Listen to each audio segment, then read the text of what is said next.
Not yet. It's Bruce. Recording in progress. And Bruce is on? We've got Bruce. Okay. Yeah. Okay, perfect. All right, if you ready? Okay. It is Monday, August 25th, 2025 at 7 p.m. This is the Sunderland Select Board meeting. I'd like to call this meeting to order. I'm Todd Lawrence. On Zoom, we have Bruce Matson. Bruce, are you on Zoom right now?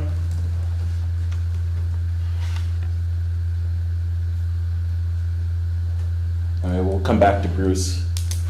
Is he muted? He's muted. Yeah, he might not be ready yet. Okay, so we won't count him right now. We have Rick Timmerman to my left and Anthony Thompson to my right. Marty Nadler is out of the state for right now. Next order is additions and deletions to the agenda. Does anyone have anything they want to add before we start? No. Nope. The law enforcement? I was going to do it under old business. Oh, you want to do that under old business? Okay.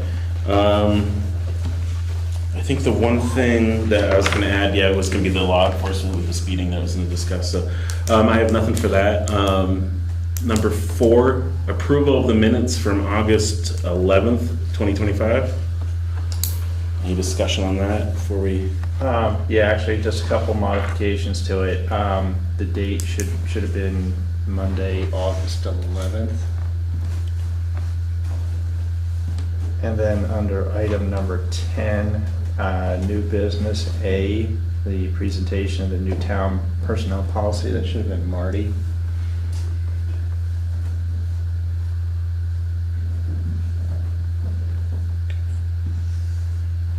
That's all I had.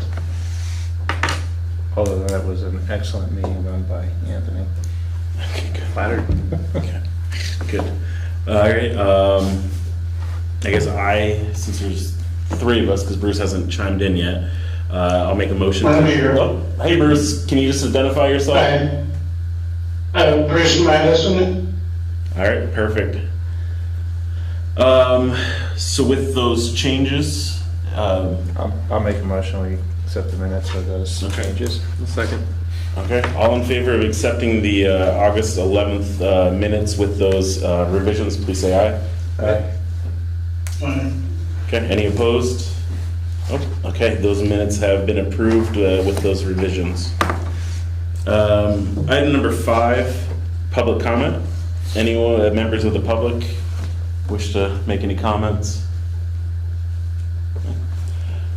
Okay, we will move on to the next category. Item number 6, it's the MERC grant. It's our Municipal Energy Resilience Program that we've been working through.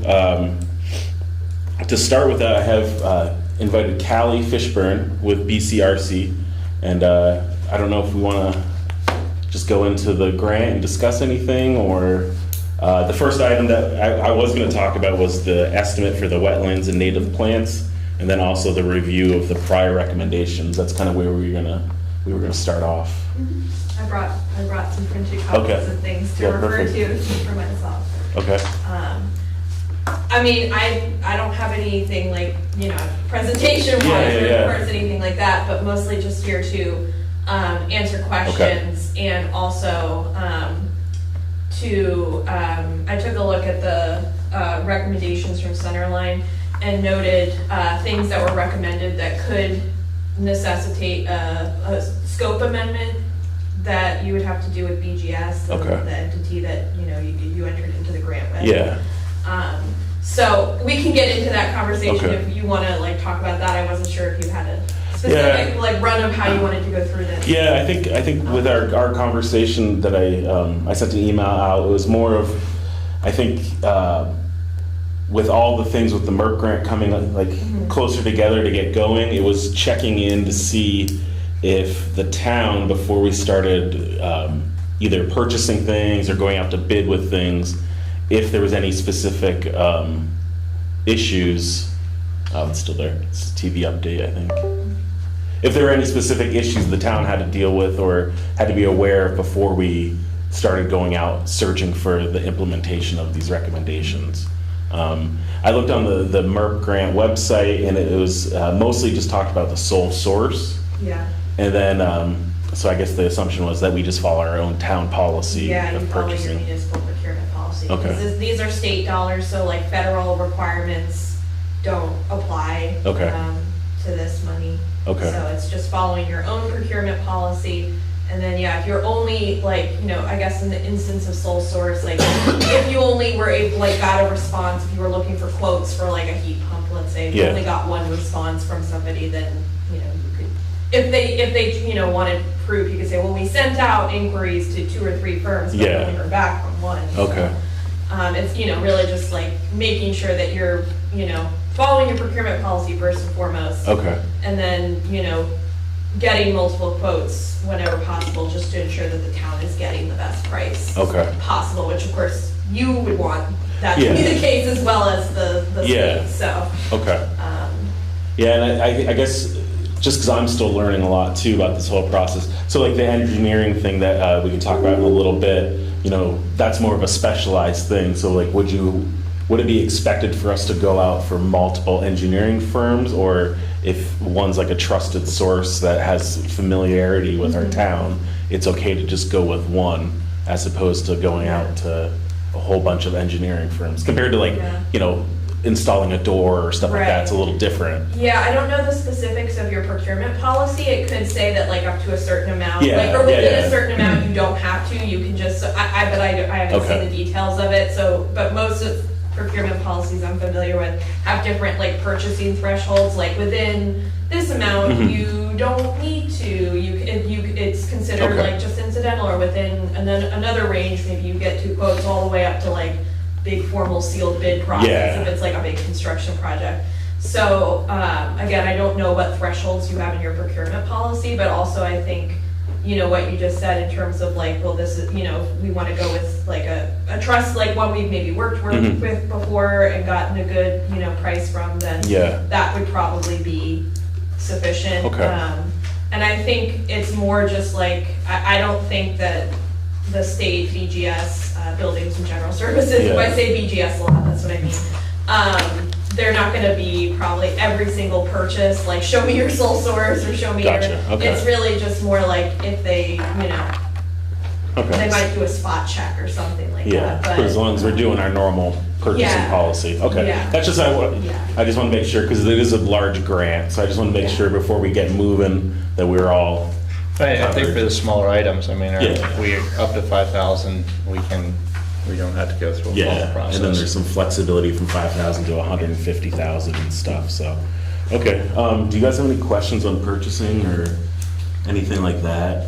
Well, I know that the recommendations came through. I know the one item that nobody seems to answer the question is our programmable thermostats, which I think we actually Yeah, I have. asked Caroline, and she thinks they are. I don't know enough myself. I mean, Yeah. They appear to be, but, there's something you can do with them. They're not your Yeah. mercury Yeah. squishes, so. So, so I mean, I know that they were talking about the weather stripping on the Yeah. store. I mean, do we just move forward with those items? yeah, let's, I just had to, yeah, we can move, do you want to do the survey first, or do you want to move down to the recommendations? No, we can do the survey first. Okay. Follow your order here.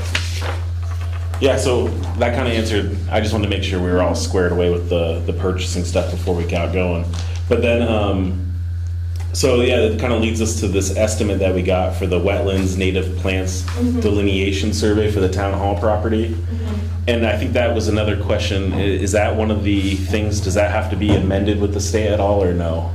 'Cause I it's- don't think so, because my understanding is that it fits within your soft cost Okay. allocation. So in addition to like the specific measures in your grant agreement, like insulating a room or getting a heat pump, you can use up to 20% of your, of your award to pay for these soft costs, which Okay. are, consulting costs, any permitting fees that might be required, design and engineering. So I believe like that's the source with which you can pay Centerline for the work that they're doing. Yeah. And then this would fit into it as well, although I did also check, Jeff and I had emailed a little bit about this, and I had checked with BGS, so Sunderland also received a $4,000 mini grant. Yeah. A couple of years ago, which, that's like for education, events, that's sort of more like fun thing, fun Yeah, that was things. the energy fund, right? And yeah, The forum we did, Yeah. Yeah. the survey we did, but there's still 3 left.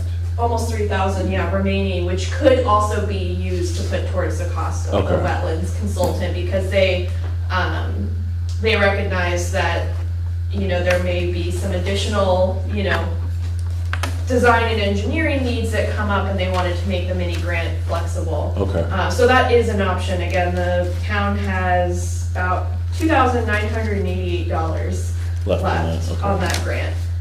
So, The it would, committee was going to recommend, again, either another forum or website if we get Okay. into that. So maybe we'd want to, Okay. I mean, personally, I'd like to leave that as it is. Yeah, I mean, that's something, yeah. I just asked just as Okay. to gather that info from BGS, It's just there in if we case, need it. in case you needed it for, additional, like, consulting, services. Gotcha. But, if the Energy Committee already has plans for that money, then that's Yeah. something. But it is just another option. Okay. Because some towns are like, have a lot of their mini grant money left too, and are not sure what to do with it, so. Okay. But yes, it would also fit within the like design and engineering, like Yeah. soft cost, broad Gotcha. category. Okay. Okay. Yeah. So just to sum it up, kind of jumping all over the place. Sorry, but yeah. So Jeff contacted. Is it Dubois and King? Is that how you say it? Yeah. It's an engineering firm regarding reaffirming our previously mapped and delineated wetlands at the town hall parcel. So all the field outside, and just for background, it was more of, we've kind of gone back and forth, it seems like, for a couple years on what we can and cannot do with that parcel of property. If it's a wetland or if it has any native or endangered plants or anything like that. So Jeff was able to reach out to these individuals who've done the previous ones to get an updated one. I think it's been 12 plus years Right. around there. Yeah, almost. Yeah, and so they would come out and they would do a wetland walk, and then also I believe they would add in a native plant survey. And so it'd be 2 tasks. In total, it'd be $2,500 for task 1, which is the native plants, I think. Yeah, natural resources identification. And then it'd be $1,000 for task 2, which is to verify the wetlands. And then they would get back to us and report back anything officially, and then we would have our answer of what we wanted to do as we move forward with this project or any other project. Right, and I think I mentioned, Yeah. Sunderland Shines. I think you and I talked a little bit. They're chomping at the bit, saying, "Oh, we'll finally know," because there's other things they want to propose for here. So this, I think, kills 2 birds with 1 stone. Yeah. We use the MERP soft cost money, so it's none of our money and town. So it's a win-win-win, and Yeah, I think so. And then we know for Put it what- to bed, what we can do with Yeah, the Exactly. property. what we can, what we can't do. Yeah. There might be a lot we can't. Now we know. yeah, And I think as long as you make it clear that the primary purpose of this is like for siting The the solar solar panels. array, Right. then any like tertiary or ancillary benefits, We'll Yeah. be happy to are take great, those. Yeah. but just You're to right. like, yeah, whenever like it, fast forward to it happens, you submit for reimbursement to the state, like making it clear that it was like for the purpose of yeah. the solar array first and foremost, Which- but of Absolutely. course it will have additional benefits, as well. Yeah. Yeah, because jumping over to the assessment, it was pivoting from rooftop solar arrays to potential pylon or pillar or whatever they're called. Right. And by the way, Amy is on. Oh, okay. I think if you have any questions of her, you just, because I know she was gonna, Yes, I am here. Thanks for inviting me, Jeff. okay. I still have my video on because my internet is acting up right now, so, but Yeah. I am here if anyone has any questions. Okay. Yeah, Amy, do you have anything you want to add, or just questions, or? I think you summed it up, the proposal up. We would do a wetland surface waters delineation of the parcel, and that also includes looking for rare, threatened, endangered, and uncommon plant species. And those would be important because those can change the classification of a wetland. So it could go from a non-jurisdictional state wetland to a jurisdictional state wetland if there are more than 2 rare, threatened, endangered plants. So that's important, and which could affect a proposed project, because then you would have a 50-foot buffer as well for these class 2 wetlands. And we included a DEC wetlands verification as well. So once you get that verified, it's good for 5 years, those wetland boundaries. Okay. And then that can then get used for future permitting if it's required. You need the verification regardless if you want to get permits that impact wetlands. And that's for the state, not for the Army Corps of Engineers. That's a whole nother entity that if you wanted to get a permit. But any information we use for state permits applies to Army Corps permits too. You can use that same information. So. Okay. Do you guys have any questions, or do you want to vote on it? Do we want to? Do you want to vote on it, you think? Yeah, I would. Do you need a recommendation or a motion? Yeah, is there a motion, or if we're good to move forward with the survey, is there a motion to approve the estimate from Dubois and Kings to do the wetland and natural resources survey, and the funds will be coming out of the MERP grant? I'll make that motion. Second. All right, we have a motion, we have a second. Any discussion? No? Okay. All in favor of accepting this estimate from Dubois and Kings for the wetlands and wildlife survey, please say aye. Aye. Aye. I'll say aye if Bruce is not on. Any opposed? No, I'm here. Okay. Confirmed. Okay. Yeah, so we have 3 votes, because I'll vote for it. Any opposed? Nope. Okay, that's passed. And I'll sign it, and we'll get that going.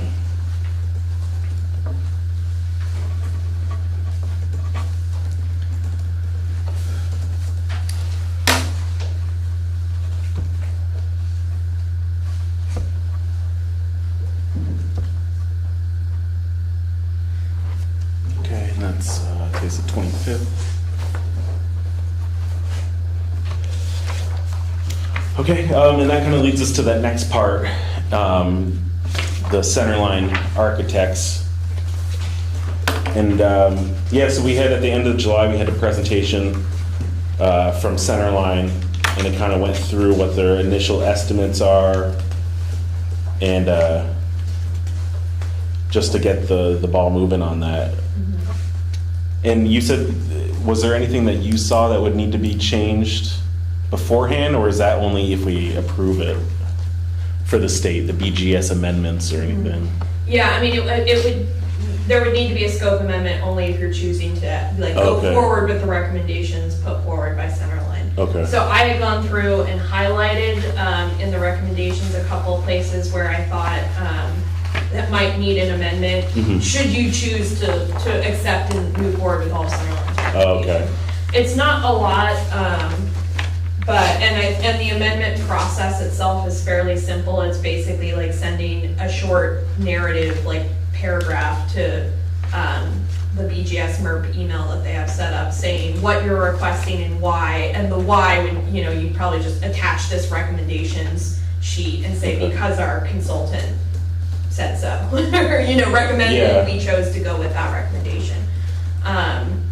So really the things I had highlighted that are different from the grant agreement scope, or is if you were to decide to do the consolidated 8.5 kilowatt solar array ground mounted, which you probably wouldn't know for certain if you were moving forward with that until you have the results of the wetlands Okay. survey.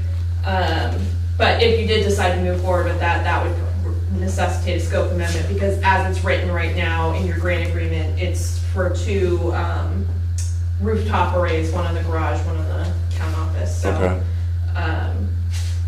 And then there was the EV charger level 2 instead of level 1. If you were to decide to move forward with that.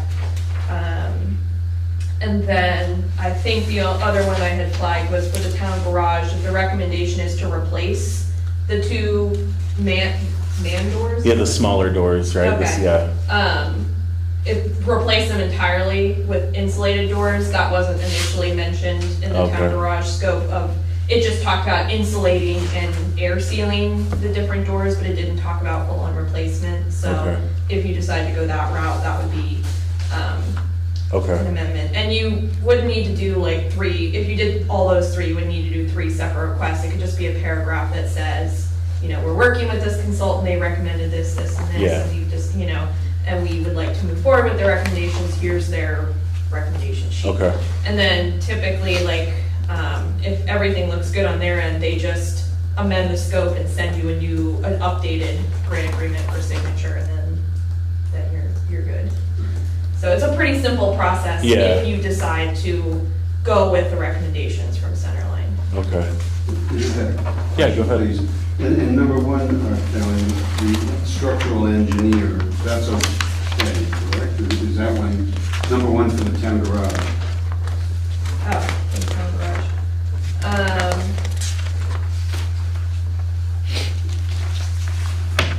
Still trying to, it's like there's a summary and then there's the table. that Yeah, right, goes there's with 2 it. different that have the same, Yeah, I mean- recommended work. Yeah. And there have been, just to mention, or get everyone up to speed again, was the severity of the rust at the base of the columns. Again, almost like the survey here, tell us what can we do, what Exactly. we can't do Yeah. some stuff. Yeah. And Kelly at Centerline had recommended John Novello, and I've emailed him to see, what does that involve cost-wise, how quickly can he do it, because we're sort of on hold until we find out how bad is the rust. Yeah.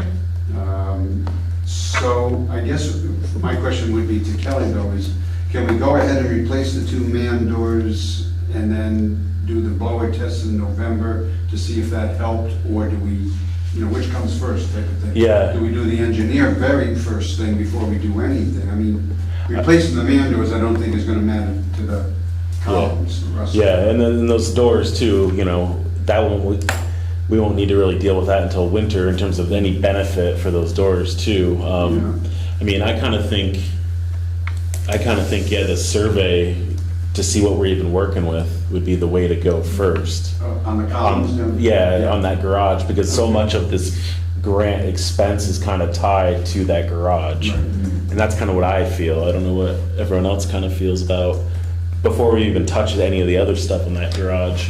No, I think we've already discussed, the life expectancy of that building, or Yeah. the foreseeable use of that building, is it worth putting the money into it? Yeah. So, no, I think it makes sense to get the engineering, let's see what can be done and cannot be done with it. So- Yeah.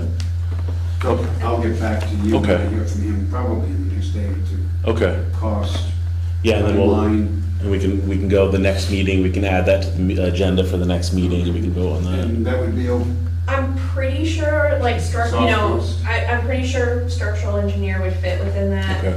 I would just want to check on that. Okay.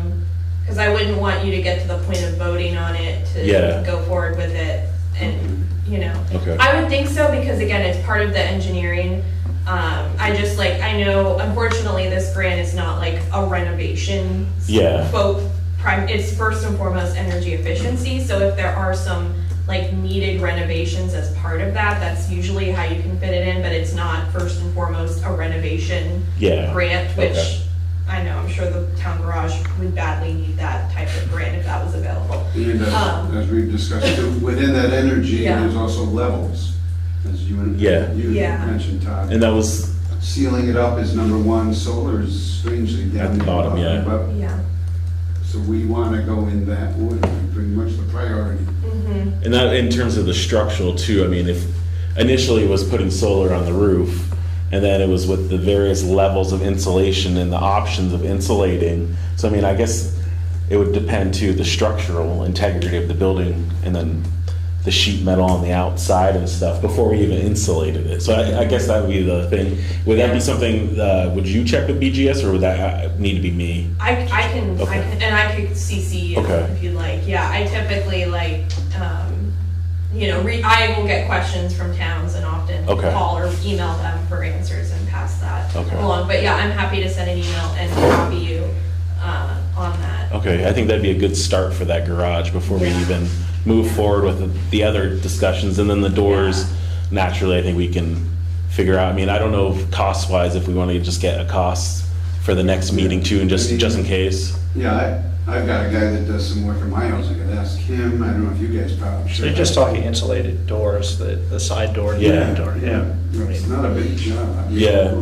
uh, If you're okay getting those prices, I mean, especially the cheap prices of that, you know, Those are easy, okay. we can work on that. And then, just for the future meeting too, I'm trying to think of how do we break this down to make kind of digestible. Like, we don't need to vote on all this other stuff, I guess, today, because we're doing a survey, and I would like to kind of break it down to some kind of digestible pieces. so are you breaking it down between the garage and the town hall? Yeah, we'll Yeah. hold off on the garage stuff and then the town hall. I don't know, I mean, if you want to discuss it more, we can discuss the other options to move forward with getting pricing, or if we want to hold off until the other guys are here for the next meeting, for like moving forward with like the mini split estimates and getting those, and discussing, the solar and the EV So is this the charger. order that we're, the priority order, the mini splits, and then the solar, believe then so. level 2 charger, then Yeah. LED fixtures? Yeah, it was, the first ones are, the replacing the thermostats and then the weather stripping, and then the other two, and then the next one are the bigger projects, the mini split for in here, and then, And the seal up. and then the sealing up of, the building. I assume they're talking about that strip. Yeah, the various strips around the door, I mean, that shouldn't be too expensive. No. $200, I believe. Yeah. I need 2 more quotes. Yeah, I mean, we can vote that way if we want to do that, if we want to break it down, and, I mean, we can vote on those first two. The weather stripping to move forward with the quotes, or finding somebody that can do it, we can move forward with that, and then hold off on the bigger items to have a bigger discussion on, the car chargers and that stuff, or what are your thoughts? Do you have any? Well, just I'm trying to, yeah. when we're trying to have the work done, how soon should we start getting these quotes? You get them months ago and they're no longer valid, but Yeah. if the work's coming up, then a refresh quote between August and September, or September and October is not terribly different. Yeah, I mean, I think as we move forward, it's gonna be quote, I would like to see it like as we move forward now, we know the purchasing quote, and then we move forward with either accepting the quotes, that kind Yeah. of, so like, that's how I kind of view the next meetings going forward, is that we get this thing moving. To me, the first two seem so small that it might be worth going into getting estimates on the mini On the mini split. splits, yeah, I think there's enough companies around that can Okay. Yeah, and we did that years ago for Yeah. some other, maybe, I don't know if it was ARPA or something else. Okay. So I've got a list of the companies that have been here, and I'll just revisit Okay. that, because it's been a long time. And Okay. that's strictly just for here, right? Just for here, yeah. Yeah. Heating and cooling, right? Weren't they also recommending for the garage as a supplement? Yeah, but that one we might have to hold off until the structural, All right, right? Yeah, right, okay, I see what you're saying. Yeah, Yeah. the original was for just here. Yeah. Where we got estimates, so, like you said, there's like 4 or 5 companies that came. Okay, I'll get them again okay. and get back to you. Yeah, that'd be good. I don't think we need to vote on any of that. No, let's Okay. get the I think there'd be quotes. enough to bite off. Okay, and then we can hold off on the other ones for now. And progress as we go. Okay. And you're good with that, Jeff? Do you need help with anything? Yeah, no, I think that's good. Again, like you're saying, getting it going. And Yeah. you never know about money getting clawed back. You Yeah, get exactly. things And you just, the money's here, so. Okay. And then for like the mini splits and stuff, I'm just trying to think, the one question I did have is, I think I mentioned like the roles and responsibilities. And so with like the center line, are they gonna be probably brought in more with like the bigger stuff in terms of project managing or, Yeah, you know, because we did pay a seal decent up amount is of the money, big so, one. okay. Yeah, that's what they'll be recommending, and they'll also help with contractors and bids for Okay. that. So I just want to make sure, like, even though you're willing to take on a lot of stuff, they are getting in their package, I think, a lot of project management stuff. Right, So like right. the big stuff, I'm okay if you want to push off Exactly. as much as you Yeah, can it's to way it. beyond me. Mini splits, yeah, that's pretty Okay. simple. Okay. Yeah, the other stuff. Okay, So, yeah, I'll talk with Kelly. She may have some ideas on people that she's recommended for the mini splits. okay, In addition to the ones that already came here, probably the same people. okay. I think we've got a good plan now. We'll get this moving. Anyone have any other questions on anything? No? Callie, are you good? I think so, yeah, so Okay. your immediate next steps, just so that I'm clear, are Yeah. the wetlands assessment, which you've already voted on. Yeah. And then I will check about the structural assessment of the garage. I will send an email to them tomorrow. Okay. And hopefully usually get a same-day response. Okay. So that you could hopefully be ready to vote on that at your next meeting. I think it's like the Seems August. like you can't really move forward on anything with the garage until you have that structural assessment. Yeah, And I think that's kind of the compelling case. I'm pretty confident that this would be included in okay, soft costs, again, primarily because if you can't do anything until you assess that it's the state of the structure, yeah, then it's kind of a non-starter. okay, So, okay. yeah. And yeah, and thanks for answering the purchasing questions too. That was just my one thing as I go through all these grants. You know, there's a lot of terms and conditions. And so I got, you know, as a newbie with these larger grants, I just wanted to verify. So I appreciate you coming out here and just clarifying a lot of stuff and, And in terms Yeah. of, I think you, collectively, the town applied for and received financial hardship is what they Yeah. call it, even though it's basically just a portion of your funds. yeah, Upfront, so I believe you received 20% of your award upfront, and I think you're still working on spending I that believe so. down. Yeah. And then when you get to the point of having spent that down, I'm happy to come back and talk about when we get there. You could either, if you aren't in a financial position to start paying for things up front, you could request additional financial hardship, or just follow the reimbursement process Yeah. that they've established, which is pretty quick. Like they're not like waiting like 30 to 60 days to issue payments. Like Okay. you submit receipts for things that you purchased as it happens, and they turn it around usually within like a week and send the check. So it's pretty quick.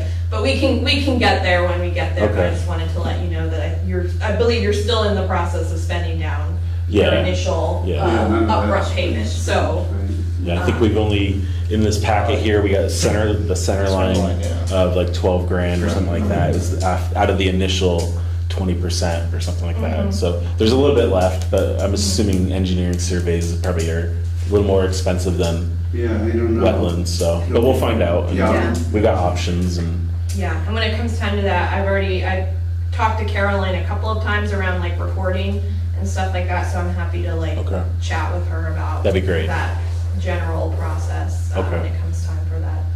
So. yeah, because that's quarterly, I think, right? Yeah, the reports are quarterly, but then once you move into reimbursement, you can submit for reimbursement as often as the expenses come up. Gotcha. So, Okay. you don't have to wait for a quarterly report to like submit and get reimbursed. Okay, so. perfect. But you still have to do the quarterly report, and Yeah. it's kind of meant to be less work, but also still not quite less work for Yeah. the town.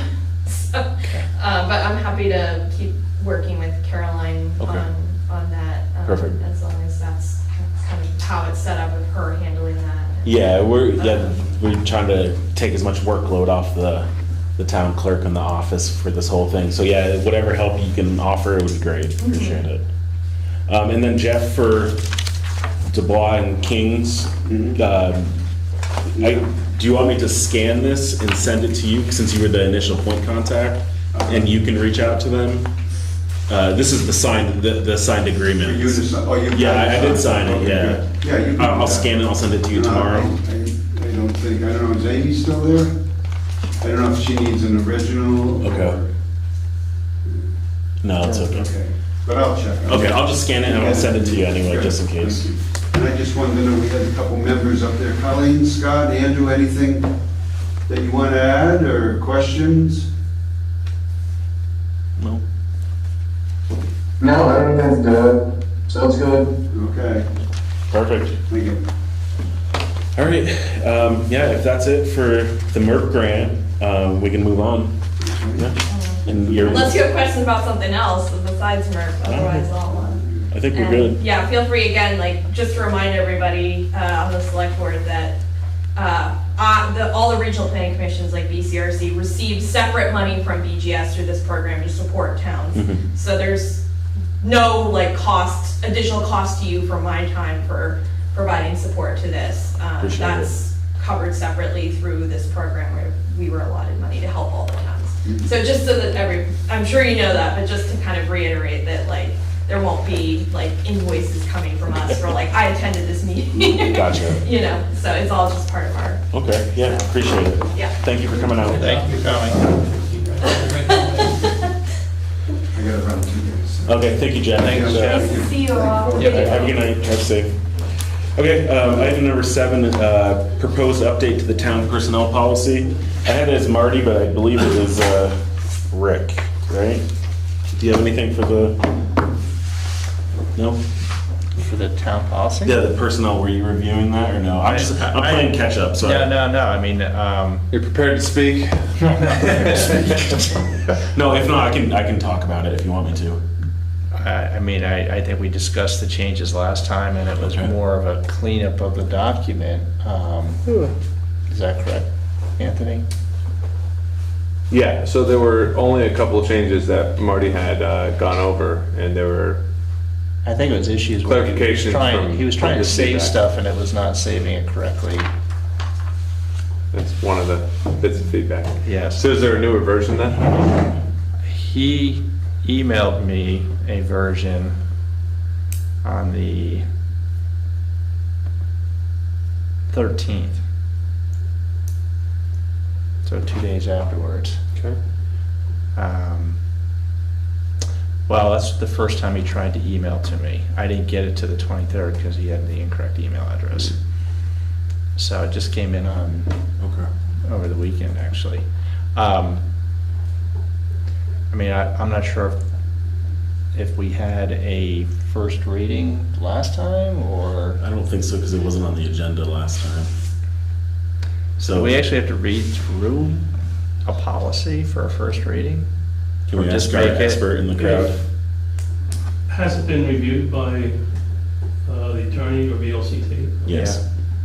I'd have to check myself on the procedure for that, but for a policy, you should probably have it on the agenda that it's ready for presentation. Okay. We don't really do like agenda packets, and that's what you would share that with? Is that the Yeah, idea? and then if you Okay. have it, yeah, it should be up somewhere so that Okay. people could look at it and have comment on it.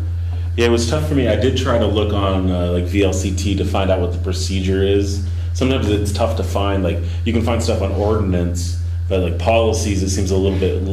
It's not as strict for policies. Yeah, it is, and the policy is, because I was reading that this morning, actually. It is a bit different, but Okay. the biggest part, is when I redid one, was just having it reviewed by, I had it reviewed by the VLCT Okay. attorneys, just because there's so many potholes in personnel policies these Yeah. days. Yeah.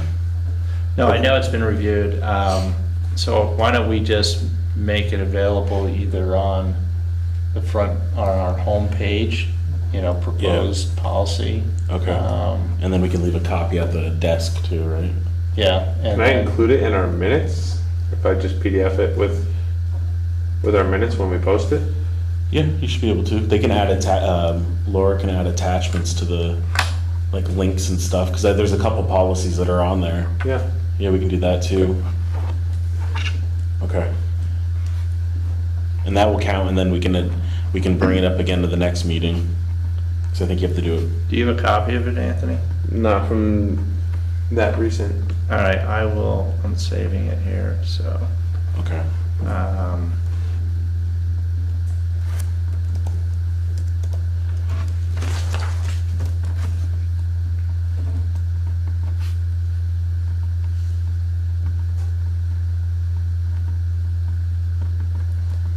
You want me to just send it to the select board? Perfect. Yeah, pretty good.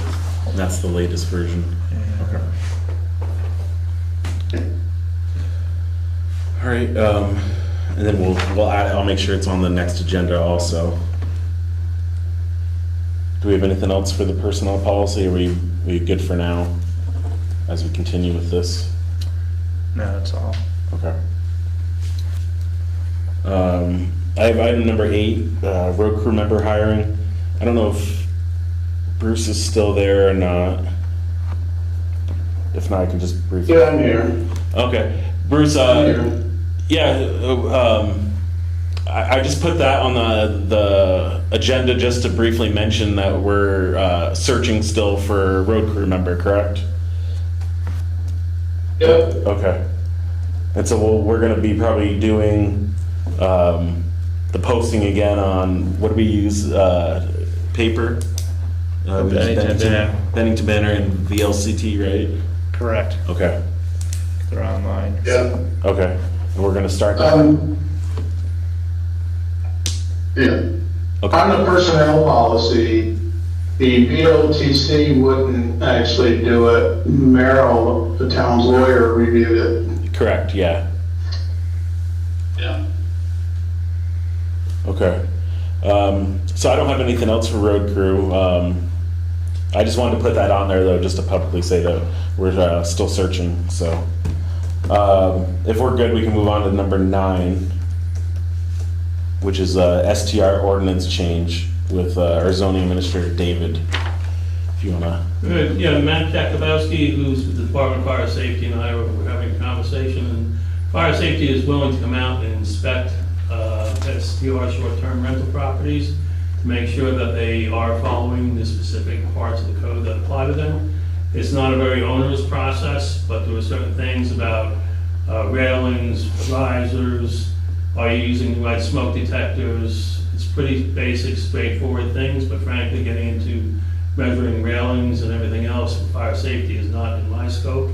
We were talking about, and this is really to feel out the board before I get into writing the amendment to the ordinance and then having a formal hearing. If the board's ready to go with it, then I can have that all ready for the September meeting. But Okay. the basics are that for $100 to $150, the inspectors from the state will come out, and I'll probably join them, and we'll inspect each of the SDRs in December when they have to renew the permits. And like I said, the fee will be about $100 to $150. That's one of the things we have to finalize. So with our fee, the total would be anywhere from $150 to $200 to renew your SDR. That's pretty much less than a third of what the average nightly rental of an SDR is going for. So there's no, there's no onerous government tax here. This is a basic fire safety thing, because there are things that should be done. I know there's been a fire call to one of our SDRs already. It was not fire, it was some kind of oil leak. I haven't gotten the report yet. But, I look at it as, we have a responsibility to the people that are visiting these houses, and a responsibility to our volunteer firefighters that they're going into a place that has guests who don't know what they're doing and would expect, certain kind of smoke detectors and a proper stairway and railings to exit and everything. So, like I said, basically this is just, the board wants me to write this up. I can have it for the September meeting. That would be the formal presentation. And then at the next meeting in October, the board can adopt it, and then the public has 45 days to submit a petition to have like a town vote on it. So if we follow those dates, it would be in effect when we go to renew everybody's license in December. Okay. And like I said, the fee is nominal. The protection value, I think, is great. I wasn't aware they were willing to do this, but I think it's I don't see a downside to it. You know, and it's not, like I said, most of these places are going for $450, $550, $600 a night. So $200 for one night a year is, you know, it's really nothing. Yeah. You know, and we have a wide variety of owners spanning coast to coast. We have owners in California, we have owners in Florida, Maryland, Michigan, so, you know, everybody's cooperated so far. Probably have one notice of violation going out. I'm not quite sure why this person's being non-responsive. We've had to make some alterations to occupancy levels, and all those have been agreed to. Because there were a number that exceeded what we said was the occupancy, but once I forwarded them the information about the levels of fire protection you have to have after you go over 8 occupants, you know, it becomes quite expensive to do that stuff. So everybody's agreed to the 8, and, you know, like I said, there's just one who just hasn't responded. I don't really. So is that just they can only advertise up to 8 people? Yeah, so part of this is going to be, what I have to do is continually go to Verbo and Airbnb. And if they're advertising too much, Verbo or Airbnb, whatever platform they're using, gets a notification, which is probably worse for them than getting our $50 fine. Because Verbo and Airbnb do take it seriously if someone's violating town's ordinances. They don't want their customers or clients, whatever you want to call them, violating. And, you know, I have to keep looking at Verbo and Airbnb and other sites just to see who's out here, because it's hard to tell who's running their Airbnb around here. But we have, I think, 18 registered now, which is a drop from the original amount that we counted 2-3 years ago. But people have dropped out somewhat. Some people have told me they just didn't find it to be all it was cracked up to be, being like a hotel manager. So, you know, I think we have them all now, but if one comes up, we'll get it to them right away. What's the procedure if there's 12 people in one of these homes? Is that something where you come in? Well, yeah, the procedure has to be, someone has to report it, which is gonna have to require a formal, written, signed, basically witness report, that then I can use to issue a summons to the property. To the owner?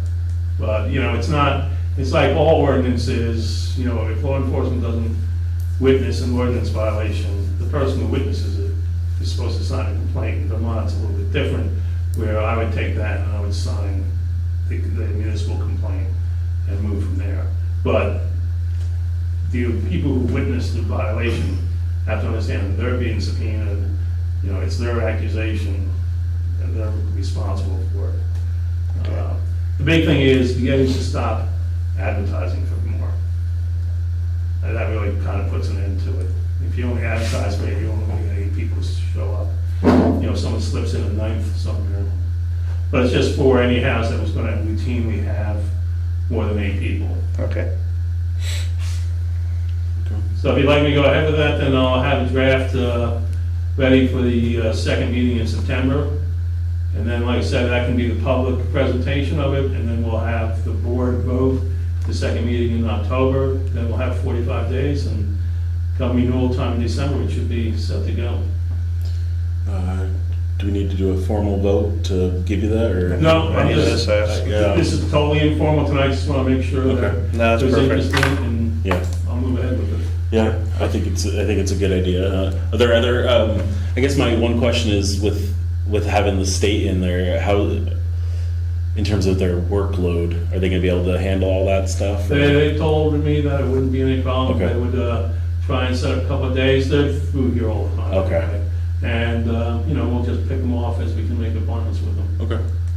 But because it'll be a mandatory part of getting your license, we will get compliance with, and everyone who's registered already is supposed to have a local contact, has a local contact, so that we can just schedule, which usually, you know, the person who cleans the house and does the landscaping or whatever, and we just make an appointment with them to go over and do it. The inspection itself is not lengthy. But like I said, it has some of the, you know, angles of stairs, all that stuff that. Yeah. You know, they're licensed to do it, so want to take advantage of licensed fire inspectors to look at it.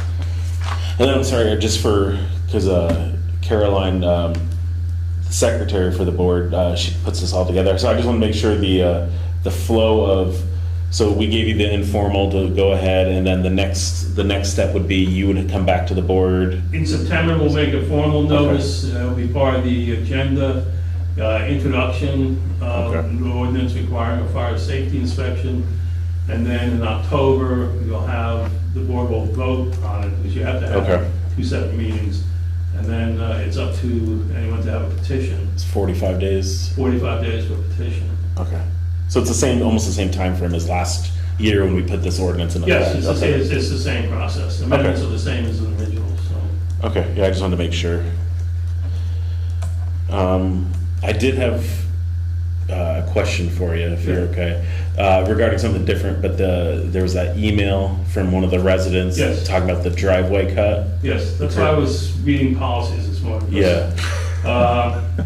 Yeah, the problem with it, I went up and spoke with Mark this morning too, because a couple of residents came in, called several times last week to talk about this curb cut. Yeah. Now, Mark's point of view, which is correct from his point of view, is that he's asked to put a driveway in, so the logical place for the driveway is at the top of the hill. Part of the policy says that it has to fit the state standard for residential driveway, which in this case would be a commercial driveway from what Mr. No told me he wanted to do with the property. But, so that would require cutting back that bank for 50, 60, 70 feet on each side of the driveway to get the proper visibility. Whether this will ever be done, I have my doubts. But from Mark's point of view, that's what the curb cut says. Now, we have no curb cut in the bylaws. In development, a driveway may be something for me to consider. In a subdivision is something that I may consider, but it's not part of the bylaws. And the curb cut is kind of like floating out here. So, and the way it is, because it's a policy, it's not enforceable. Because as a ZEI, I can only enforce bylaws, and as the only person in town that's authorized by the state to issue a summons, I can't enforce a policy.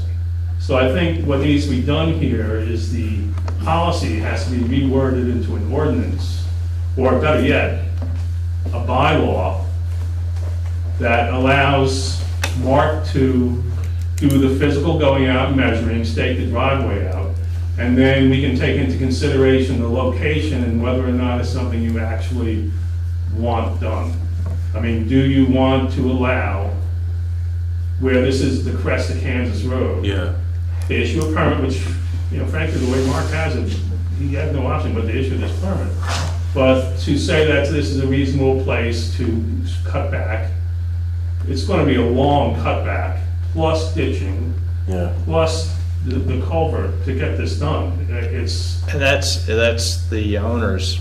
that's all the owner's responsibility, but it is a major change to the side of the road and the neighborhood, and maybe more, this is a rarity, I must say, this would not come up, but it has, so maybe it's time to adjust the way the wording is and who has authority and who, where it appears as a bylaw, which I think would be better than an ordinance, because I'm not a fan of the way ordinances are enforced, because a bylaw is very easy, you have a 7-day notice, you're violating the bylaw, you know, and it's not going off, it goes to environmental court and not down to Bennington to Superior Court, or whatever it's called here.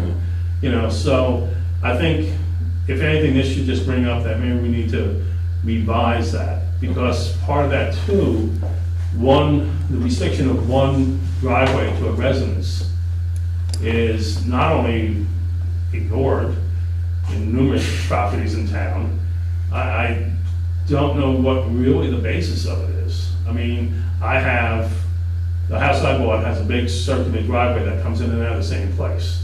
Not that I want to, but it would actually make sense if that circular driveway came out, not offending anyone, on another part of my property.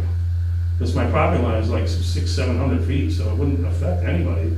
I don't want it, but it's kind of like, why couldn't I do that if I wanted to? If I wanted to go out to the side on Sunderland Hill, why couldn't I have another entranceway there?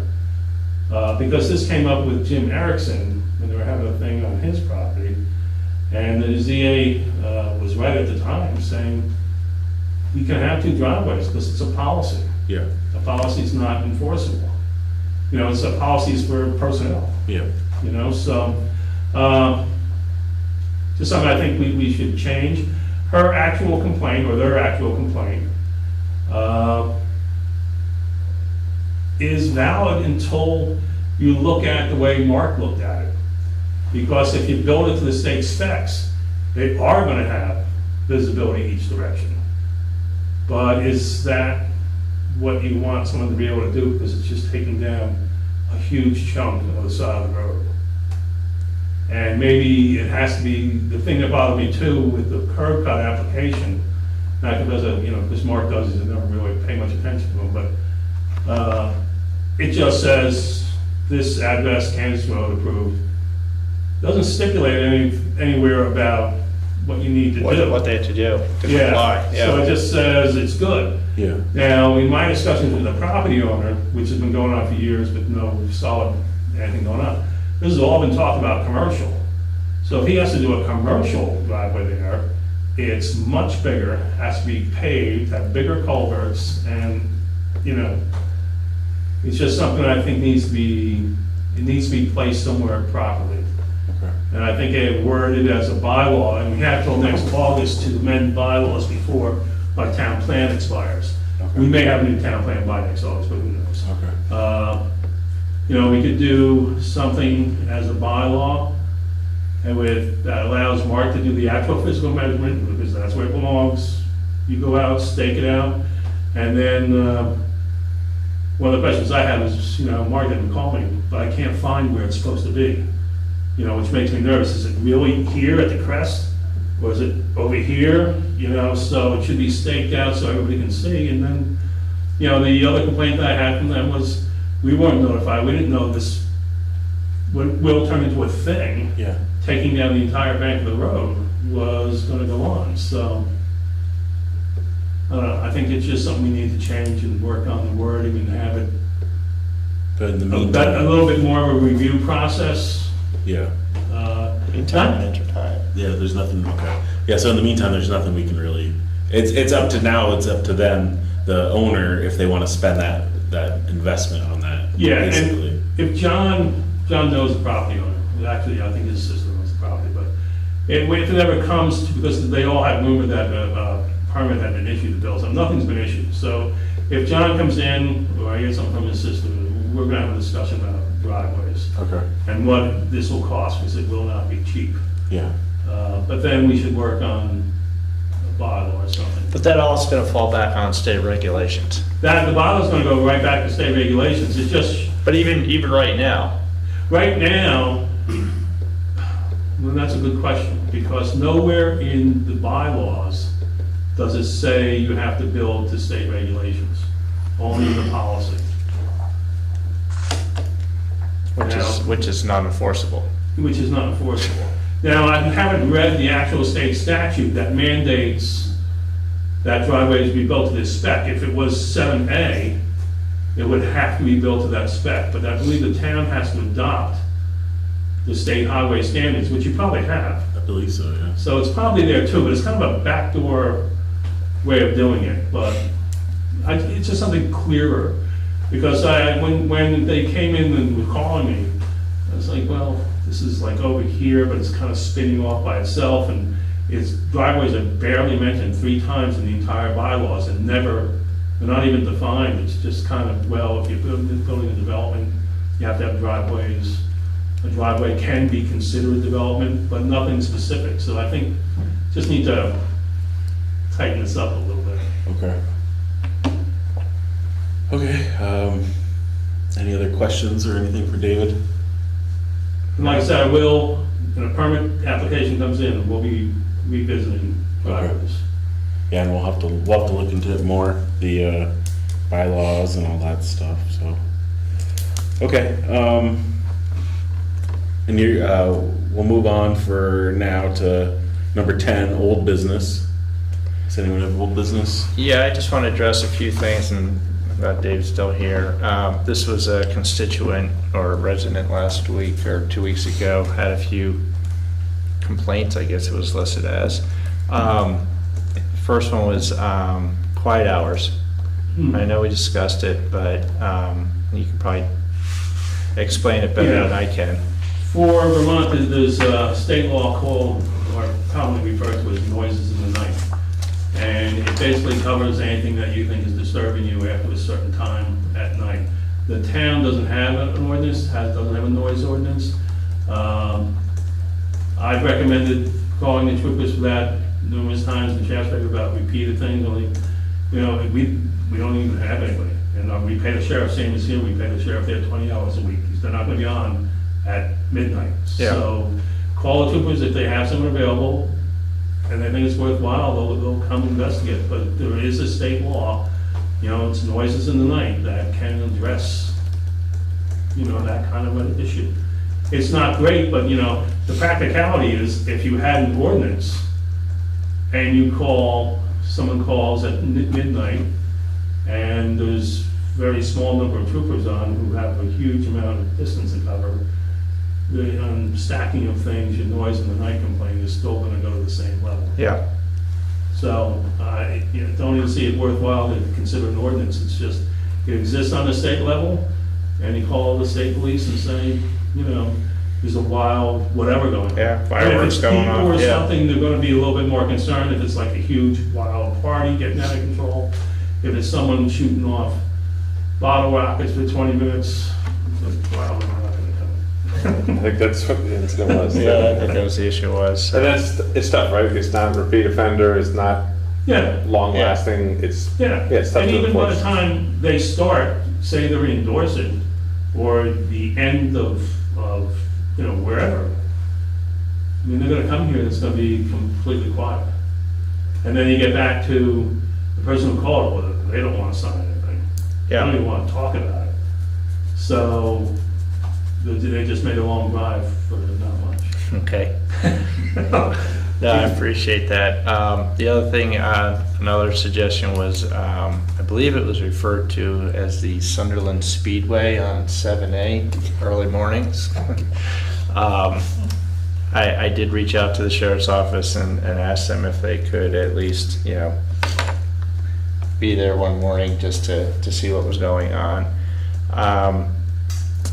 There was a request to address the multiple telephone poles. I believe it's just on 7A. Okay. And I did reach out to Green Mountain Power, and the obvious answer was they're waiting for all the communication companies to relocate their lines and everything from the old poles to the new poles. So eventually they will be removed, but not much we can do as a town to speed that process up. And then also there was a complaint about loose materials being discharged from trucks, not being properly tarped. And once again, the police primarily focus on if there's garbage coming out of trucks rather than loose gravel or whatever. So just want to let them know that I did follow up on some of their complaints. That's all I had on old business. Can I add something to that? Going back to the people I was talking to about Kansas Road, the driveway. They'd also been complaining to me about the speed limit there. So I suggest to them, one thing that could be looked at is when you make the turn from South Road onto Kansas, that the 25 starts there instead of at the end of the hill in Arlington. And, I said, but that's something for the select board, I recommend they contact you. Yes. But I said, change that section of the road to be a 25 from the start at South, because by the time you get to the 25 miles sign, you pretty much went to the worst part of the road. Because it is narrow and there are no sidewalks, and, I think we've all probably come over the hill at some point, someone's walking to the right and there's... Yeah, I remember when we lowered the speed limit on Kelly Stan, I can't remember the procedure to make it so it's enforceable. Yeah, it's the same as any other ordinance. You have to do a speed survey, which is really very simple. It's just a mathematical equation with a stopwatch, and you can do it. But it's not a big deal. But it goes through the same process as the ordinance. The state has an excellent page where you can see the different steps that have to be done. It's mostly recording it, the steps you've taken, and registering it with the state police and the sheriff's office so they can enforce it. But it can be done. We changed a bunch of roads. You know, it took a while because I had to go out to each one and mark, you know, where the elevation was, what the bend was, try and get some idea on roads that were bad. I did sit there with my stopwatch, just like I said, there's a formula to figure out by your stopwatch how fast cars are going. But basically, they want to know what physical characteristics of the road are leading you to want to reduce the speed limit. And on that, because you have a rise, a dip, a rise, the narrowness of the road, the bends, it would be kind of, you could... Kind of a no-brainer. Yeah, you could kind of show that pretty easily to them. And the volume, you wouldn't even have to get an exact count because, you know, we all know it's connected from all here. You get to South Road to get to 7th, so it's pretty straightforward. But I think it's something that could be done, and that was one of the things he said to me, that I was like, well, that does make sense, you know, it does. Because I got that email too, and I forwarded it to the board. I started looking on the state websites, and they had a pretty good. I'll have to find the tab, one of my thousands of tabs open, that listed the various traffic calming and different options, and it gave examples of other towns and how they solved the issues. And I just drove up north to Fairfax, Vermont, and it seemed like everyone got grants or something this year for the radar speed signs. So every town, you know, on Route 7 seemed to have the radar speed signs.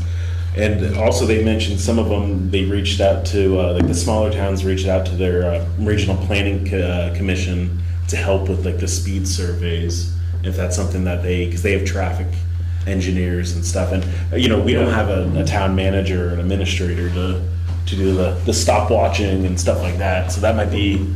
With Jim down at PCRC, Yeah. you just remind me, because they have a device that we use several times. You just get on a schedule, and it's a pole-mounted thing. That it's actually pretty cool. It will register everything in both directions, kind of gives you the size, the time and date that all the cars went through and trucks. He'll just do it, and it gives a multi-page printout of everything. Jim at PCRC can do that. Yeah, and then I think, I mean... Technically a radar sign. That's what I was just going to say. I think maybe the first step, because they've asked a couple times. Maybe the first step is the next time we do change out the batteries or whatnot in that radar sign. Relocate it. We relocate it, and then that's when we really get into the data, because it does log all the speeds. So it won't be an official speed thing, but at least we'll kind of know before we do all this work to change the speed limits. We'll have a rough idea of what the traffic is going by through the radar sign. And that might be the first step. At least one direction. At least one direction, yeah. And that's the direction I think that most of the complaint was going towards East Arlington, coming up over that little hill, I believe, and going down into East Arlington, I think. Yeah, and it definitely gets a lot of traffic. Yeah. We all use it, so. Yeah, I think most people heading east, I guess, they're already starting to slow down to make the right onto South Road, Yeah. Through that section. You know, once you hit crest of the When you're hill. coming down, So that might be the best first step. Once we're satisfied for a little bit on North Road, move it that way, and then we can do the informal, and I can reach out to Jim, BCRC. Okay. If you guys are good with that. Okay. Any other old business? And I'll let the individual kind of know without promising anything, but just give them an update. Yeah, well, like you said, the sheriff's department really wanted us to have that on North Road because of the Exactly, new yeah. pavement, so. Perfect. And yeah, I won't make any promises on timeframes, but Another speedway. it's on our radar, I'll say. Okay, any new business? No? Review of correspondence, signing of warrants. I did have a municipal tax rate warrant, and that was mostly a reminder, but I believe that's been taken care of. I don't think that's That it. was all signed, Yeah, that was right? all signed. That was just a carryover because I wasn't sure if it was. Oh, we have the access Yes, permits. that's true. We do have excess weight permits, and usually Bruce is the one that signs them. But I don't know if if Bruce is okay with it, if either Anthony or Rick would like to sign, volunteer for this one time. I'll volunteer if it's all right with you. Sure. Okay. Can I get a motion to have Rick sign the excess weight permits for this time? Make the motion. That's second, I guess. Second. Okay, Bruce seconds. Okay, any discussion? Nope. All in favor of Rick signing the excess weight permits, please say aye. Right? Aye. Aye. Aye. Any opposed? Nope. Okay, Rick, that's all yours. The one thing, oh, Jeff left, I was gonna mention the windows dressers. They've been paid from the town meeting. The one thing I did wanna mention is VLCT has a town fair. That's their annual kind of conference. It's on October 8th. It's up at the South Burlington Doubletree, I believe it is. There's an early bird for VLCT members, an early bird pricing until the 31st. I think it's like 99 bucks. I'm gonna try to go. It's a one-day thing. What are the dates again? It's just October 10th, or sorry, October 8th, I believe. I'm going. And Bruce is gonna go too, I think, and yeah. It's the fair, right? Yeah, it's the town fair Alright. 2025, and I can send the link out. But I just wanted to mention it to you guys before the early bird goes away. And it starts early. I mean, breakfast is at 8, that kind of stuff. So we'd have to leave pretty early. But I just wanted to let everyone know. I believe Marty said he wanted to go. Okay. Perfect. I don't have anything else. We have the correspondence. I don't know. Look at that. We'll sign these. If we're ready, we can move on to item number 13, which is executive session, and I believe we'll need this for today to discuss town legal items. And we're going to invite David from zoning to attend, and then also we'll go through and make sure and let Bruce attend via Zoom. If I can have a motion to enter executive session, please. I'll make that motion. Second. Okay. All in favor, please say aye. Aye. Okay, that was Bruce. Any opposed? Nope. Okay, we are entering executive session at 8:12 p.m.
Can I get a motion to come out of executive session? I'll make that motion. Second? All right, all in favor of exiting executive session, please say aye. Aye. Okay, any opposed? No, okay, we are out of executive session at 8:29 PM. Item number 14, the next business meeting for the Sunderland Select Board will be Monday, September 8th, 2025 at 7 PM. And then last item, can I get a motion to adjourn? Motion. Second. Second. First got it. Okay, all in favor of adjourning, please say aye. Aye. Aye. Any opposed? No? Okay, we are adjourned at 8:30 PM. All right, thank you. Have a good night.